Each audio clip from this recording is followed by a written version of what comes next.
He Jiankui nació en el 84 en China. Él es hijo de campesinos que se dedicaban a la producción agrícola del arroz. Estudió su pregrado en China, en la Southern University of Science, y después se fue a Estados Unidos a estudiar un doctorado en biofísica en la Universidad de Rice, en Houston, ahí al ladito de donde está Lola, ¿verdad? Y después de hacer su doctorado en biofísica, se fue a hacer un postdoc en Stanford y después se regresó a China a poner su propio laboratorio, ¿no? Durante su carrera científica, pues fue muy galardonado por el gobierno de China, por la sociedad, porque aparentemente era una persona increíblemente brillante, como ese prototipo de éxito de científico moderno, ¿no? De que De todo lo sal que lo toca lo hace oro también. y sobre todo esta historia de que, bueno, es una persona que tiene orígenes humildes, que viajó al extranjero, científico, tuvo publicaciones padres, o sea, es una historia de éxito científica en donde al final tiene su propio laboratorio, participó en varios emprendimientos biotecnológicos, es empresario, es decir, es una historia de éxito, aparentemente hasta ese punto, ¿no? Sí. Entonces, aquí lo que pasa con He Jiankui es que evidentemente es muy sobresaliente, ¿no? No vamos a decir que no es inteligente, porque lo es. Tuvo que haber sido muy inteligente, muy dedicado al estudio para hacer lo que hizo, ¿no? Evidentemente se volvió una celebridad en China, ¿no? Se volvió una celebridad científica, una historia de éxito del éxito americano y el éxito chino. Cruzó una línea que no debió haber cruzado y que le salió carísimo haberla cruzado. Específicamente la investigación de He Jiankui trataba sobre también esta herramienta que les habíamos platicado que se llama CRISPR. Incluso él hacía investigación de CRISPR antes de que se supiera que CRISPR iba a ser una herramienta para edición genética. En su doctorado hizo ahí cosillas de CRISPR, ¿no? Resulta que ahora cuando Jennifer Doudna, Emmanuel Charpentier, entre otros, se empiezan a publicar sobre la posibilidad de utilizar estas herramientas como CRISPR para editar el genoma humano, es decir, el código genético del humano. Pues He Jiankui dijo, pues aquí está el futuro, De aquí soy.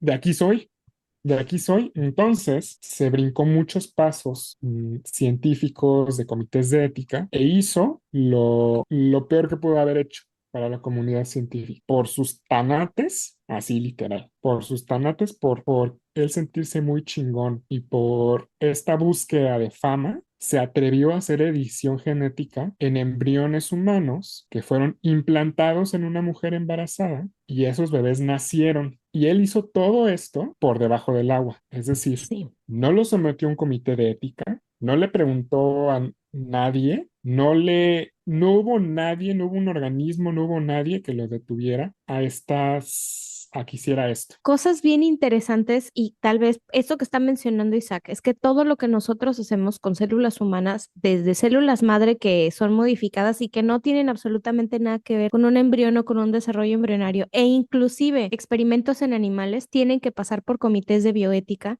y tienen que pasarse presentando el protocolo con todos los planes de lo que se va a hacer o se haría de tener la aprobación. Pero antes de poder hacer cualquier cosa, tiene que estar aprobado. ¿Quiénes son los comités de ética y comités de investigación? Son comités que dependiendo del país están organizados de manera diferente, pero que son compañeros expertos también en la materia y te ponen una serie de cuestionamientos para saber si lo que vas a hacer va a tener de verdad un avance o va a aportar algo bueno que justifique el hecho de realizar los experimentos en los seres vivos que vas a hacer, incluidas las células en in vitro, en cultivo, ¿no? Dependiendo Ujú. de dónde las obtengas. Entonces, esto que está mencionando Isaac, básicamente este señor se voló la barda porque con un proyecto tan importante de modificación embrionaria para embarazar a una mujer con embriones que están modificados, debió haber al menos pasado por unos 3 o 4 filtros y varios rebotes de esa información. Por eso es tan Sí, importante lo que Isaac está diciendo en este momento, porque es un proceso que lleva tiempo, pero que también requiere de autoridades que sean competentes, que planteen las preguntas pertinentes y adecuadas para poder llevar el protocolo por un camino que no desemboque en lo que Isaac nos va a platicar. sí.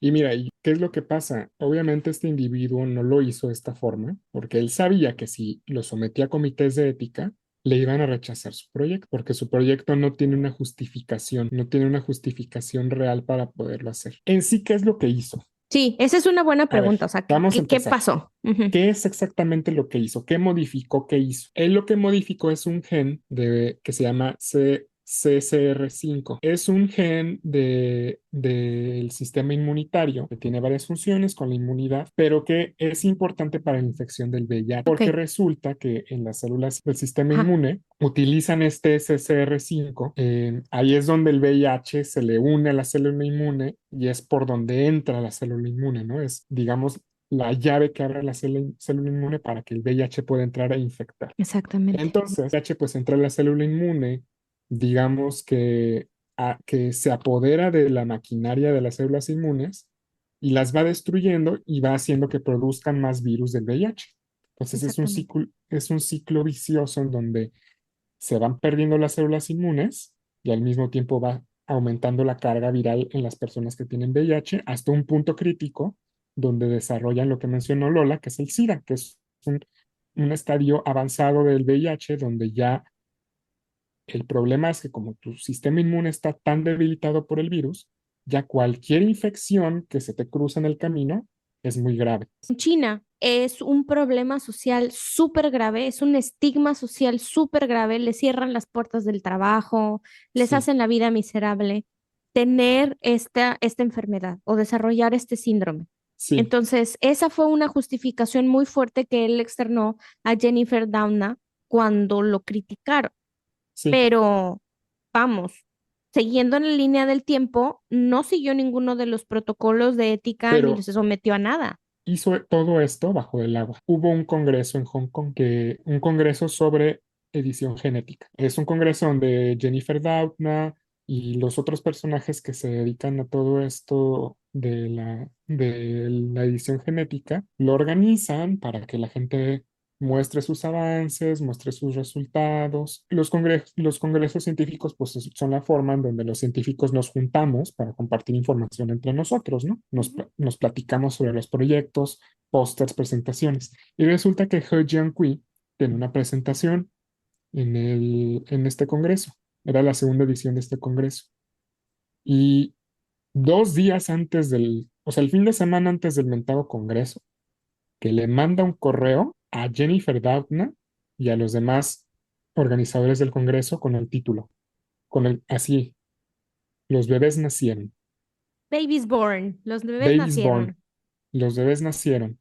Y ya en el texto les dice, hice esto, hice la modificación y ya nacieron los bebés. No, imagínate el caos que desató ese correo.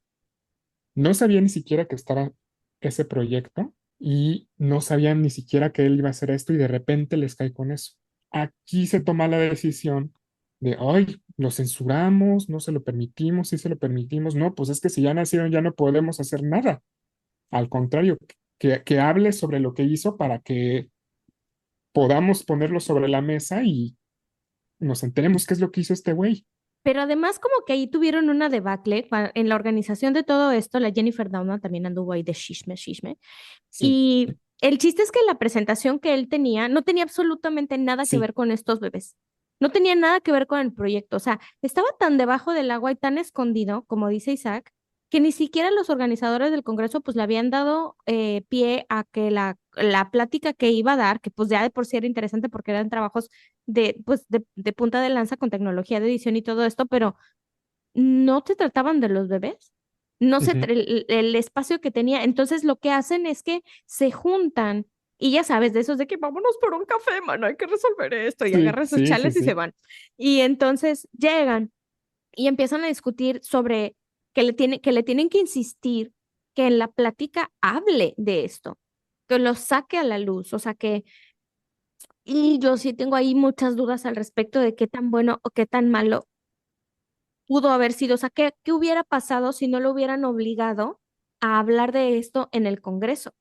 Que hubiera seguido su plática original, porque él al principio no sí, quería no. y encontraron los argumentos para convencerlo de que hablara de la modificación de los bebés en el Congreso, en el podio, ya sabes.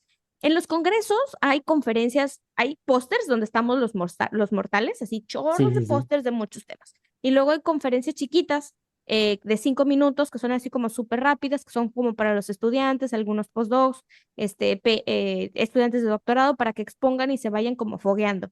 Pero también están estas keynotes, o sea, estas pláticas principales o charlas maestras que son donde los grandes, donde Ujú. se sube Sansón y se agarra las patadas con otro Sansón y ponen ahí sus descubrimientos que le pegan a todo mundo y que son la envidia de media humanidad. Sí, Entonces, este era el tipo de plática que este señor tenía. O sea, esta no era una plática chiquita de 5 minutos, esta es una plática de 30 minutos, de 40 minutos, en donde iba a hablar de otros proyectos y de buenas a primera le cambian la jugada y le dicen, oye, nos mandaste 2 días antes del Congreso un correo todo explosivo, pero no nos dices qué onda. ujú, Claro que queremos escuchar de esto en el Congreso y queremos discutirlo porque es algo grave. ¿Cómo que, sí. cómo que no había un alguien? Entonces, no, corrígeme porque no me acuerdo muy bien de este pedazo, Isaac, pero creo que Jennifer Doudna sí lo cuestiona mucho de decirle, oye, pero ¿dónde están tus aprobaciones del Comité de Bioética? Ay, Sí, perdón. es que se lo comieron vivo, ¿eh? Y con Sí, toda la razón, y con toda razón lo hicieron. Mira, es que esto fue la pesadilla de Jennifer Doudna, porque Jennifer Doudna, junto con otras personas que estaban alrededor de la invención de CRISPR, ujú, como herramienta de edición genética, anteriormente habían tenido juntas con el gobierno, bla, bla, bla, bla, bla, para hablar específicamente sobre los riesgos de la edición genética. Porque obviamente cuando estamos hablando de edición genética se abre la puerta a muchos dilemas éticos, lo que como platicábamos al lo que inicio. platicábamos al inicio de la eugenesia, todo esto, ¿no? También de la En- mejora de soldados para uso de guerra. Que hay que Jennifer proyectos Doud DARPA y sí, que Jennifer, ajá, sí, sí, sí, que Jennifer Doudna se da sus baños de pureza, sus golpes de pecho con lo que hizo He Jiankui, pero ella sí tiene proyectos con DARPA, con el exactamente. Army de Estados Unidos. Hugh Jankwick, o sea, el doctor Hugh Jankwick, total que lo ponen a dar esta conferencia y obviamente todo el mundo pensando esto que nosotros les estamos platicando. Y hubo Sí. preguntas y hubo em, pues una debacle y a este pobre señor pues obviamente hubo la prensa que estaba inmiscuida como siempre. Las preguntas también venían de contextos que no estaban considerando absolutamente nada de lo que estamos platicando. Y entonces se hace Ujú. un juicio en ese momento a este científico sin siquiera entender el contexto de dónde venía, qué era lo que estaba haciendo, que obviamente lo que hizo como lo hizo no estuvo del todo correcto, no estuvo nada correcto, brincarse todas las partes de los comités de bioética, no decirle a nadie, hacerlo debajo del agua, pero bajo su justificación y bajo su contexto, en algún punto estuvo justificado. Ya después que lo hicieron razonar, sabe Dios qué es lo que estuvo pensando, porque ya, ese ya son otras honduras, ¿no? Muy personales. Pero, pues terminaron, ¿en dónde terminó este científico? Pero es que mira, antes de que hablemos de eso, yo quiero hacer una opinión de Ujú, He Jiankui. ujú. Eh, He Jiankui no hace investigación de VIH antes. Ah, ok. Eso es Él no- importante, ¿eh? Eso es importante. Él no hacía edición de VIH antes, él trabajaba en cosas de CRISPR. Es más, él era de biofísica. En la Universidad de Rice, en donde él hizo su PhD, ahí esa universidad ni siquiera tiene una escuela de medicina. No. No, él no es parte ah, ¿cómo decirlo? Su formación no era parte de las ciencias de la salud per se. Ujú, ujú. Eh, entonces, él simplemente eligió el VIH como porque vio que tenía esa oportunidad y ya. Oye, Isaac, y a mí sí me entró la duda cuando estaba con lo del libro. ¿No será que también haya recibido presiones por parte del gobierno? Porque si es algo tan penado, tan restrictivo, tan, ¿cómo se dice? Que, o sea, como tan discriminatorio, tan feo, que le hayan dicho así, como lo que platicábamos, ¿no? De estos gobiernos o regímenes históricos que seguían esta línea de la eugenesia, que decían, no, pues, eso es algo muy malo para nosotros, empieza a experimentar. No, ¿no? yo creo que no, porque cuando salió a la luz, el gobierno Ujú. de China fue quien, quien lo penó. Entonces, Ah, al contrario, él no quería que nadie se enterara, incluyendo el gobierno chino. valiendo, qué. Este, Y lo metieron a la cárcel. y lo metieron a la cárcel por 3 años. Híjole, y todo el Ya, desprestigio también, o sea sí, que ya nadie va a querer trabajar con él porque no es una persona ética, porque se salta las sí. trancas. Híjole. Él ya no puede ejercer investigación con humanos, ya no puede hacer investigación en China. No me acuerdo realmente cómo fue su sentencia al final, porque la cambiaron. Hubieron varias modificaciones en su sentencia, Ok. pero tenía primero un ban para no poder ejercer. Por no me acuerdo cuántos años, pero creo que al final lo cambiaron, pues. Pero eh, aquí mi punto es que este individuo se notaba sediento de fama, Ay, es que así. eso es Y pobrecito. te voy a decir por qué. Porque para empezar, obviamente no hizo comité de ética, no le preguntó a nadie, no lo hizo consensuado con nadie. Además de eso, nosotros los científicos, cuando nos queremos compartir información, lo compartimos a través de artículos científicos, ¿no? Sí, sí, sí. Que para poder publicar un artículo científico, tú te mandas tu manuscrito a una revista científica, Seria. donde ahora sí especialistas científicos hacen una revisión por pares. O sea, Ajá. los expertos te hacen una revisión y te dicen esto sí, esto no, esto está mal, corrígelo, si no, no se publica. Ujú. Entonces, él no hizo nada de eso. Pero lo que sí tenía era una serie de videos ¿Qué?